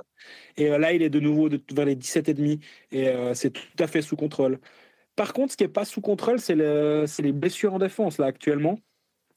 Donc, tu l'as évoqué avant dans le passage sur Bienne, mais la raison de ce domino-là, on va dire, c'est que en plus de la blessure de Mauro Dufner, fin de saison, il a dû se faire opérer. Il y a Sandro Schmidt qui n'a pas été suspendu pour cette charge à la tête de Maximilian Streulet, mais blague à part, Streulet blessé. Je pense qu'apparemment, vu les images et vu le wording, on va dire, des communications, commotionné. Donc, ça peut durer long comme pas.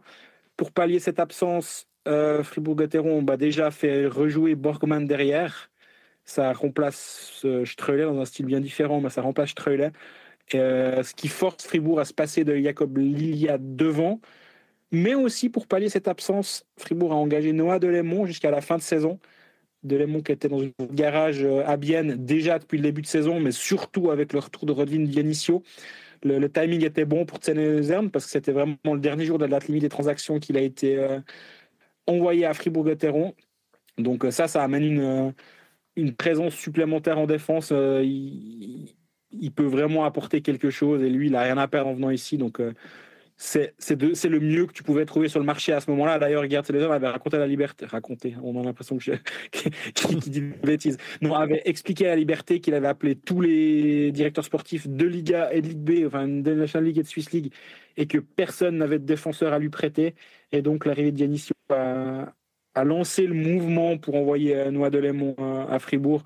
Lui qui passait entre Bienne et Holton depuis le début de saison. Il a un petit moment joué ses 14-15 minutes à Bienne, mais là, il était clairement au bout du banc. Donc, c'est une bonne chose pour Fribourg, ça. On peut dire d'ailleurs aussi que Noah Delémont, il a signé à Cloton pour la saison prochaine. 2 saisons, si je ne dis pas de bêtises.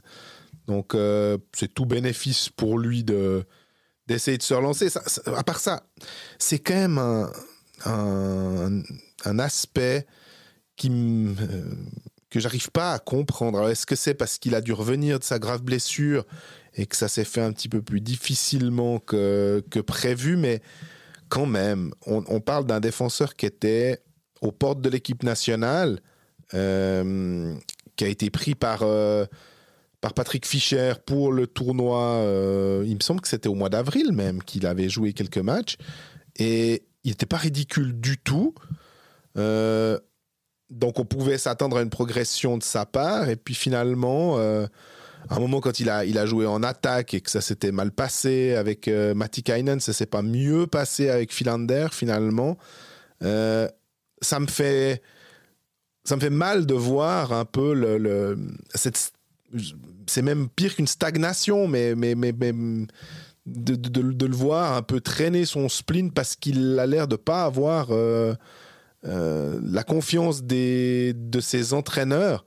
Et c'est un vrai joueur de hockey, en fait, c'est ça. Et j'espère que quand il sera à Cloton, et déjà maintenant à Fribourg, qu'il puisse retrouver ce qui fait sa force, en fait, ce pourquoi on se dit Noah Delémont était un des grands talents défenseurs du hockey suisse. Et par chance, il est encore bien jeune, mais il devrait être maintenant un joueur où tu devrais pouvoir te dire est-ce que je le mets dans les 8 ou 9 défenseurs. Alors je ne sais pas s'il y a des défenseurs de NHL qui viendront au championnat du monde, mais il fait clairement partie du mix.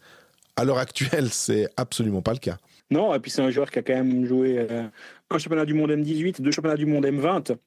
Donc il a de l'expérience internationale.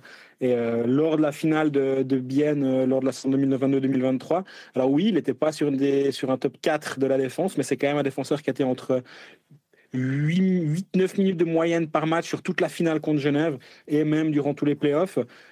Il a joué des matchs importants, certes des minutes pas très élevées, mais il a joué des matchs très importants avec ce run en playoff de Bienne en 22-23. Donc à ce moment-là de la saison, comme je disais avant, tu peux difficilement faire mieux pour Fribourg. Fribourg qui va enchaîner, j'essaie de retrouver le calendrier que j'ai sous les yeux, pas très loin j'imagine.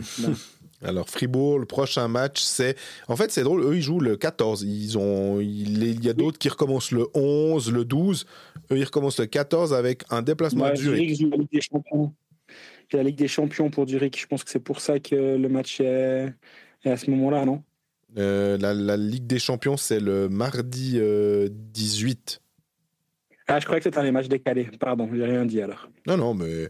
Donc, match contre Zurich le vendredi et puis la réception de Lugano le samedi 15. Voilà, puis après, c'est vrai que c'est une des équipes à qui il reste 6 matchs à jouer.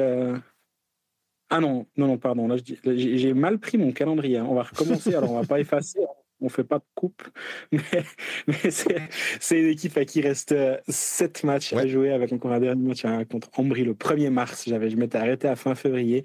Fribourg-Gotteron qui joue 4 de ses 7 derniers matchs à domicile. Et Fribourg-Gotteron qui a clairement toutes les cartes en main pour se qualifier directement pour les playoffs. J'ai même vu la Liberté qui commençait je dis pas ça de manière négative, qui commençait à se demander si le top 4 pouvait pas devenir accessible. Le top 4 est à 5 points. Il y a 5 points entre Fribourg et Zug qui est 5e. J'ai l'impression que c'est un poil loin de réfléchir à cette éventualité-là, mais quand on voit le rythme de Fribourg actuellement, c'est ambitieux, mais c'est pas devenu impossible. Surtout Zug joue 4 de ses 7 derniers matchs à l'extérieur, donc ça peut aussi avoir une certaine importance. Mais ce qui m'impressionne, c'est de voir que tu dis il reste 7 matchs, ok, mais les deux clubs derrière, donc Cloton, on l'a dit, 46 matchs, 68 points, donc 4 points de retard, et puis Langnau, 46 matchs aussi, 66 points, qui ne sont pas dans des dynamiques forcément extraordinaires. Et Charlin, la blessure de Charlin fait beaucoup de mal à Langnau à ce moment-là de la saison. Rien contre Boltzhauser, mais c'est clair que vu la saison exceptionnelle de Stéphane Charlin, on ne peut pas dire autre chose que grosse tuile pour Langnau. Et derrière, c'est Ambry avec 45 matchs et 62 points, donc 10 points de retard sur Fribourg. À mon avis, ça, c'est inatteignable, en fait. Donc, en gros, Fribourg aurait vaguement, et encore, là aussi, Langnau avec ses 6 points de retard. C'est pour ça que tu disais au début avec Analyze Data, quoi. c'est Cloton le rival. Et si tu regardes le calendrier de Cloton, pour donner un peu de... Je pense pas qu'ils ont besoin d'espoir actuellement, mais de, de positivisme encore davantage aux supporters de Fribourg-Gotteron, sur les 6 derniers matchs de Cloton, ils jouent Lausanne, Zurich, Zug et Berne, à savoir les 4 premières équipes du championnat. Je pense qu'en termes de calendrier compliqué, Cloton est franchement pas bien loti. Donc c'est aussi pour ça qu'au niveau des projections d'analyse data, la probabilité de voir Fribourg-Gotteron dans le top 6 est aussi grande. Et puis à part ça, je trouve aussi en voyant le goal average de Fribourg, 114-112, plus 2 seulement, mais t'es 6e, mais avec un petit plus 2. C'est assez dingue d'avoir un... Parce que par exemple, le Davos qui est 3 points devant Fribourg, finalement, c'est plus 20. Donc, et même les Tigers, c'est plus 6, alors qu'ils ont 6 points de moins. Ce qui veut peut-être dire aussi que le goal average, c'est finalement une statistique, c'est un peu comme le plus-minus, ça veut pas dire grand-chose, puis qu'il faut peut-être savoir plus le lire, mais je trouvais assez amusant de voir que Cloton aussi était à 117-133, donc c'est moins 16, puis qu'ils sont finalement devant Langnau, et quand même à la lutte avec Fribourg.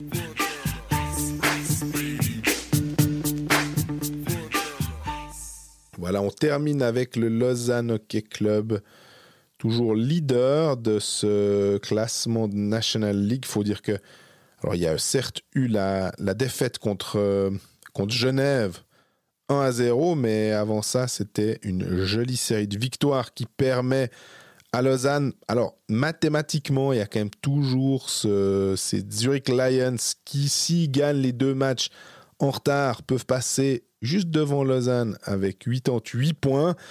Lausanne, c'est 45 matchs, 87 points et 5 points d'avance sur Zurich et finalement 9 points d'avance sur Berne avec donc un match en moins.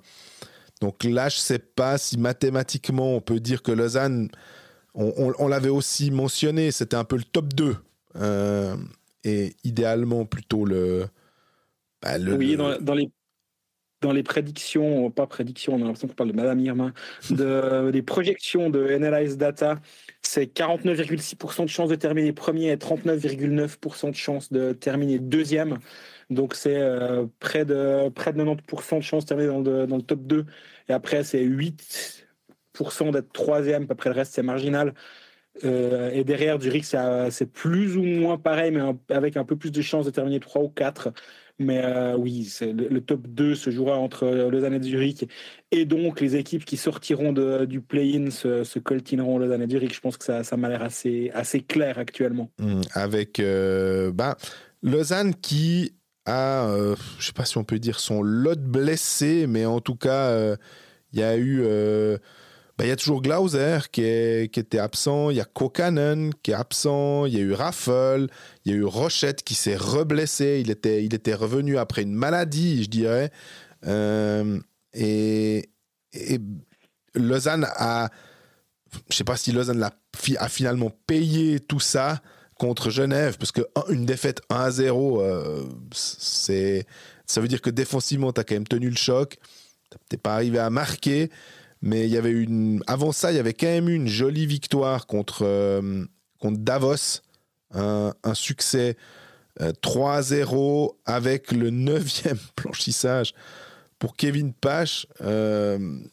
J'avoue que on a déjà mentionné plusieurs fois le nombre, puisque chaque fois on disait ah tiens, et puis qu'on a pu sortir quel était le record de Giannoni avec 10. Je pense qu'avec 9, il a dû égaler Marco Burer. Ça doit être Giannoni avec 10, puis derrière, en tout cas Marco Burer et Kevin Pache avec 9. C'est une jolie... Tu peux être dans cette conversation-là sans jouer à Berne. Ouais. Parce que c'est vrai que Giannoni, c'était à Berne, d'ailleurs. Oui. Et Marco Burer. D'où ma phrase. Absolument. Mais parce que, désolé, c'est vrai que c'était pas pour remettre en cause ce que tu disais, c'était plutôt peut-être que les gens qui découvrent le hockey sur glace, quand même, des fois, c'est vrai qu'on parle un peu de manière tellement naturelle de choses qui vont de soi pour nous. Et peut-être que si quelqu'un tombe comme ça, il se dit on n'a pas compris son truc. Parce que oui, voilà, Bührer, c'était un gardien qui a joué toute sa carrière à Berne. Maintenant, ça me fout le doute. Est-ce qu'il n'a pas aussi un peu joué à Langnau? Mais je crois que, en tout cas, on se souvient de lui, sa grande majorité de sa carrière à Berne. Et Giannoni, c'était... est-ce que c'était sa dernière année à Berne où il avait fait ça? Je ne sais plus. Mais 10 blanchissages quand il y a 52 matchs, c'est là qu'on se rend compte. Parce que 10 blanchissages, dit comme ça, tu te dis, ah ouais, c'est pas mal. Mais c'est sur le volume de matchs. Et il les a sans doute pas tous joués comme Pache. Même si Pache a tendance à son âge, à jouer une pétée de matchs. Oui, je voulais pas t'interrompre, mais Bührer commence sa carrière à Cloton, puis va à Coire, et c'est depuis Coire qu'il débarque à Berne. Et voilà. La transition Coire-Berne, je l'avais dans ma tête. Par contre, le début de sa carrière à Cloton, alors là, je dois bien avouer que ça, je l'avais oublié. La raison pour laquelle je me rappelais de la connexion Coire-Berne, au niveau des gardiens, c'est parce que Renato Tosio avait fait exactement la même chose et ça rajeunit absolument personne. Voilà, merci Kevin Pache, c'est à cause de toi qu'on doit ressasser ce genre de conneries qui datent depuis plus de 30 ans. Ceci dit, tu parlais des blessures auparavant, je pense quand même qu'il y a plutôt de bonnes nouvelles dans le sens où il y a un seul cas qui m'a l'air un peu épineux, c'est celui de Kuokkanen. Malgré le petit décalage horaire que j'ai ici, j'ai tenté d'avoir 2-3 informations. Apparemment, il y a encore des investigations pour voir si ça doit faire opérer ou non, si l'absence se compte en semaines, mais on ne parle pas d'absence en mois. Donc, c'est pas une grande nouvelle, on va dire, mais les autres, que ce soit Raffel, Voardou, Rochette, Glauser, qui étaient tous absents du côté Ugly, qui étaient tous absents du côté de Genève, normalement, il ne devrait pas y avoir de problème à long terme les concernant. Ça fait quand même partie des bonnes nouvelles. Au rayon des... Alors là, on est en train de, pas de couper les cheveux en quatre, mais peut-être de chercher des problèmes là où il n'y en a pas. Je me demande si Suomela actuellement joue à 100%. Je le trouve un peu moins dominant qu'il a pu être il n'y a pas si longtemps d'ailleurs. Ouais. Et, mais c'est peut-être juste, c'est toujours cette fin de saison avec les équipes qui sont bien placées, voire extrêmement bien placées comme le Lausanne HC. Tu sais jamais trop comment ça se passe en termes de gestion des énergies, et je dis pas qu'ils sont en train de s'économiser ou d'économiser des joueurs, mais à un moment ou un autre, tu as des pics de forme, et ton pic de forme, il n'est pas aujourd'hui, il est dans un mois et demi, voire dans 2 mois. Ouais. Donc, il faut faire un peu attention avec ce genre, mais je le trouve un poil moins tranchant, mais alors là, c'est une impression qui est peut-être totalement erronée, vu qu'au prochain match, il va me mettre 3 buts, et puis on sera content de l'avoir dans nos hockey managers respectifs. Je suis sûr que tu l'as. Oui, effectivement. Alors, j'ai pas été aussi malin que toi avec Walmart. J'ai Sorensen, mais j'avais Oksanen. Alors, j'ai pu aller chercher Suomela, mais je suis d'accord. Est-ce qu'il n'y a pas eu des matchs? Il me semble qu'il y a eu des matchs où il était un peu maltraité. Je sais pas, mais ouais. Il s'est ramassé 2-3 trucs. Est-ce que c'est un peu en corrélation avec ça, où finalement, quand t'as Raffel sur les plots, quand t'as Kuokkanen qui est pas là, et qu'il est pas à 100%, mais qui dit, et forcément le joueur va dire non, mais moi je peux jouer, puis que les médecins regardent puis disent bon, ok, s'il joue, au pire il y a ça, mais c'est pas une absence qui va se compter en mois, tu peux y aller, et puis voilà, ou alors pas du tout, en fait c'est juste un match un peu moins dominant de la part d'un joueur. Honnêtement, sur 52 matchs, ça peut totalement arriver, hein. C'est difficile d'être dominant 52 matchs, ou peu importe le nombre, mais plus de 45 matchs sur une saison. Donc, Suomela est assez solide en ce moment. Mais... Il doit aussi payer un petit peu le fait que de temps en temps, il y a l'absence de Raffel dans le line-up. On sait aussi à quel point Raffel est important, parce que typiquement, on parlait de joueurs qui... T'as dit qu'ils se faisaient maltraiter, entre guillemets. Je pense effectivement, quand t'as un Raffel sur la glace, t'as peut-être un peu tendance à marcher droit quand tu es dans l'équipe en face, parce que tu vas te faire remettre à l'ordre par la patrouille autrichienne. il a une importance, une immense importance dans cette équipe lausannoise. Et puis quand il est pas là, ça change un petit peu la donne. Là aussi, il y a aucun risque visiblement de ce que j'ai cru comprendre le concernant. Donc après voilà, on doit toujours faire un peu attention à cette période de l'année parce qu'on arrive dans la période durant laquelle, et je le comprends totalement et je ne critique vraiment pas ça, la période durant laquelle on commence pas à dire ouais alors notre attaquant, c'est un exemple tout à fait au hasard, hein, c'est pas du tout lié à quelque chose de réel. Et notre attaquant numéro 1, il a la main cassée, mais il joue avec la main cassée. Mais bon, faites gaffe, hein, vous tapez pas trop fort ici. Enfin, c'est la gauche. Logique, en fait. Voilà, ouais. C'est logique qu'actuellement, on cache 2-3 petites choses. Mais moi, j'entends rien de problématique, et voire au contraire, j'entends plutôt des choses positives concernant Lausanne. Je parlais avant du côté de Fribourg de la gestion des temps de jeu. C'est exactement le même constat à Lausanne. Il est peut-être même encore plus important dans le sens où il y a une plus grande diversité dans la ligne, plus de temps de jeu donné dans la ligne 3 et 4, mais aussi en tête du line-up offensif, c'est un Ken Yeager avec 19 minutes par match sur les 10 derniers matchs. Rochette est à 18,00. Derrière, tu as Bayreuther et Sklenicka qui prennent 22 et 20 minutes. C'est un poil plus que 20, mais là aussi, c'est des joueurs qui sont absolument pas inquiétés par ce temps de présence-là. Donc là, honnêtement, je trouve que Lausanne est pas en rythme de croisière, parce qu'on croirait qu'il se la coule douce, mais dans un rythme pour arriver tranquillement en play-off. On peut faire confiance à Jeff Ward, qui n'est pas le dernier venu, pour les tenir sous pression jusqu'à la dernière journée de championnat. Moi, la question que je me pose, c'est la gestion des gardiens sur ce dernier mois, qui va être intéressante à suivre.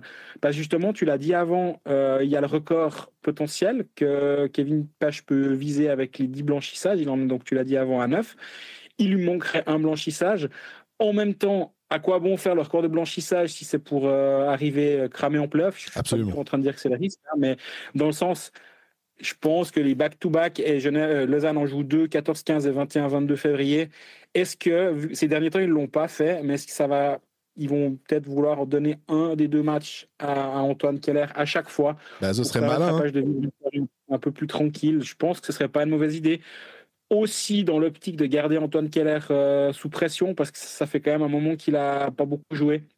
Enfin, ça fait un moment qu'il a peu joué. Depuis le début de l'année, il a même été, si tu te rappelles, envoyé du côté de la Swiss League, où il a joué 2 matchs, mais sinon depuis le 1er décembre, où il avait joué à Ambry, il n'a qu'une titularisation, c'est à Bienne le 16 janvier. Et sinon, c'est tout Kevin Pache qui a joué. Donc là aussi, je pense que ce serait peut-être pas une mauvaise idée, pas par rapport à Kevin Pache, parce que je pense qu'à son âge et avec sa forme, je ne m'inquiète pas pour lui, mais dans l'optique d'avoir 2 gardiens mobilisés, je pense que ce serait une bonne chose qu'il en joue 1 ou 2 matchs. Absolument. Tu as parlé du temps de jeu de Bayreuther. Il commence un peu à trouver. On avait, je dis mais il me semble que c'est toi surtout qu'il avait mis en lumière Sklenicka. Bayreuther a l'air de bien marcher en ce moment. Il y a aussi quand même, on l'a critiqué peut-être pour un certain manque de touche offensive et plutôt des buts. C'était Jason Fuchs. Mais il revient pas si mal que ça. Alors, il est à 4 buts et il a marqué 3 de ses 4 buts sur les 5 derniers matchs. Donc, un Jason Fuchs qui marche bien pour Lausanne, c'est forcément une arme supplémentaire. Quand on regarde quand même le nombre de points des Lausannois, si on prend même Raffel finalement qui a 11 points mais en 12 matchs, donc c'est quasiment du 1 point par match. Puis après on a Paliuniemi à 20, Yeager à 21, Boson 22, Kokanen 25, Fuchs 26, Oksanen 30, 33, 38. Il y a beaucoup de joueurs et c'est la force de Lausanne, de Zurich, de Zug. Gauthieron, c'est un petit peu différent parce qu'il a fallu revenir, mais aussi au niveau des buts, on en a combien? On en a 6 à plus de 11 goals.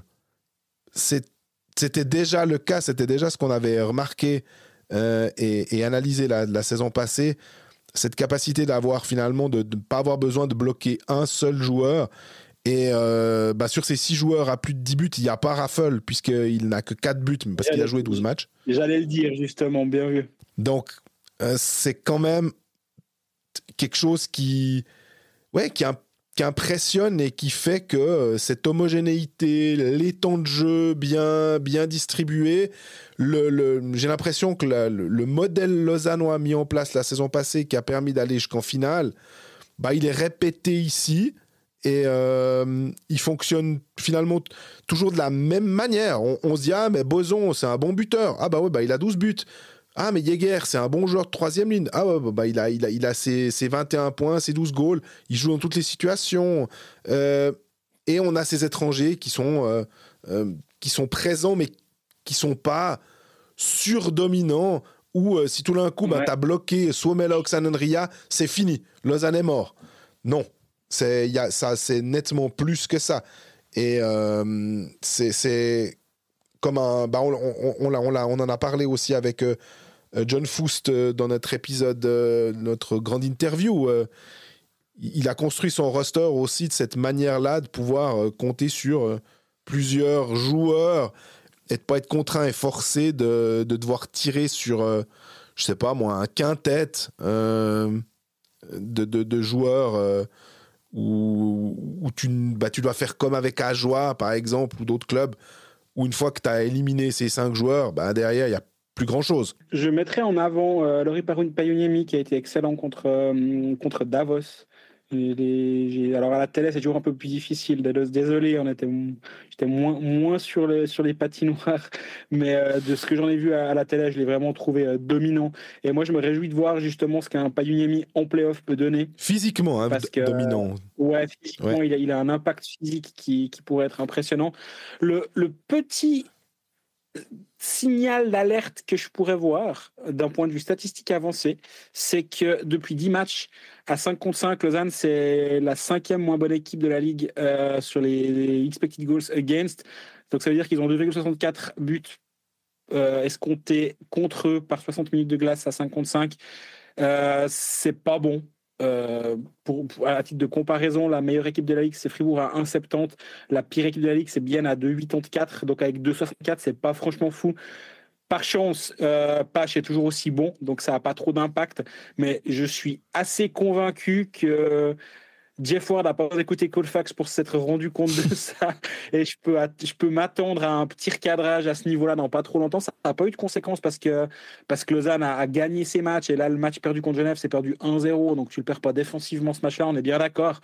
Mais si on regarde un petit peu plus loin au niveau des chiffres, il y a quand même cette petite lumière qui s'allume. Donc ça va être intéressant d'observer le retour de la pause. À part ça... on n'a pas beaucoup parlé de l'équipe nationale parce que on ne va pas pouvoir forcément suivre les matchs et il y a eu beaucoup de défections en plus. Il y a eu même, par contre, alors Lausanne a dû céder finalement Lucas Frick et ça me faisait penser que Lucas Frick sera sans doute, du côté de Lausanne, il va falloir remplir le vide laissé par Lucas Frick. Alors des fois il peut peut-être être un peu je sais pas, énervant pour certains supporters. On peut lire que des fois les gens sont là, ah mais Frick et des fois avec l'équipe de Suisse.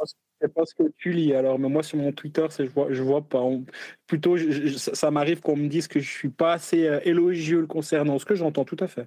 Ouais, mais parce qu'il a pas forcément un jeu qui est, je sais pas s'il est pas ultra spectaculaire, mais des fois il a des montées.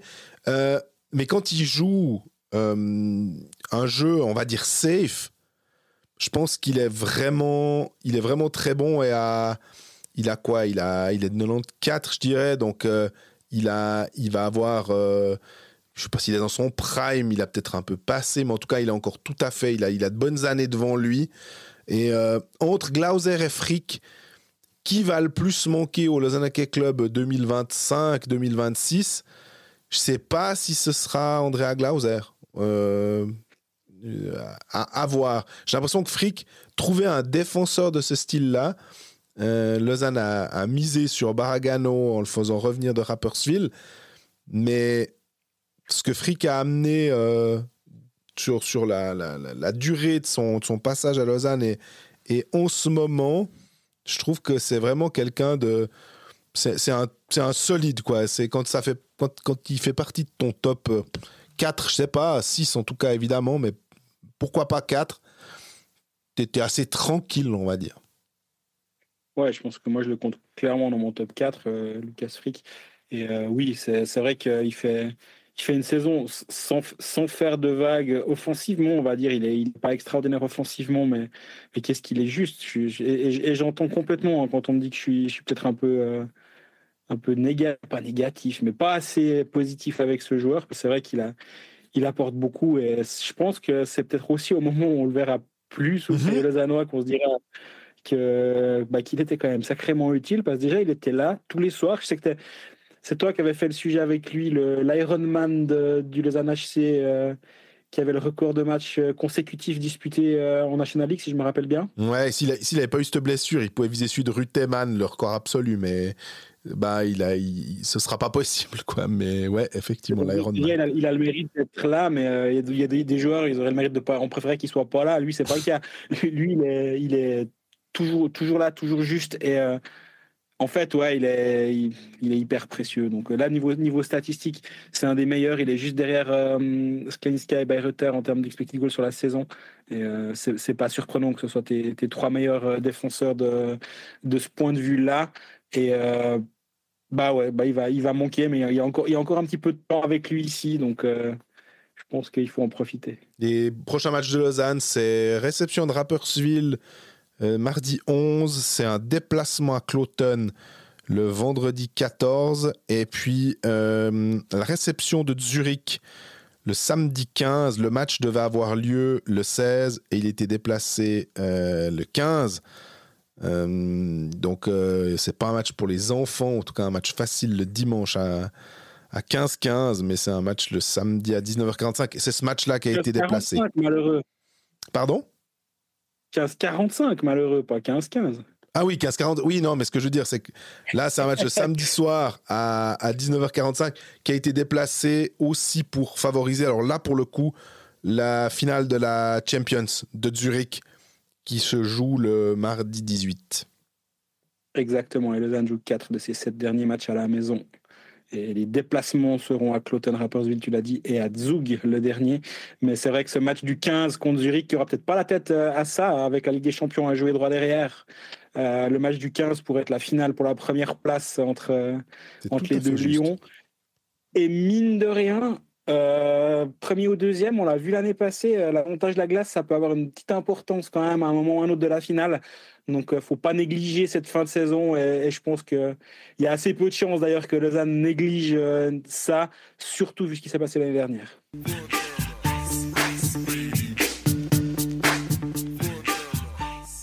Et donc, on est au terme de ce Remote Facts, la version en télétravail de Cofax. On espère que le son était correct. On a fait au mieux pour que ça le soit. En tout cas, merci pour votre fidélité. On est toujours disponible sur les réseaux sociaux à des heures différentes pour Jean-Fred et moi en ce moment. Mais on est disponible si vous avez des questions pour y répondre. Là, on n'en a pas pris cette semaine, mais on les garde toutes et on les distillera au bon moment. Et d'ici la semaine prochaine, parce qu'on reviendra encore. Toi, tu seras toujours en Autriche. Jawohl. Et moi, je serai toujours aux États-Unis sur le chemin du retour, mais toujours en vadrouille. D'ici là, prenez soin de vous et à bientôt. À bientôt.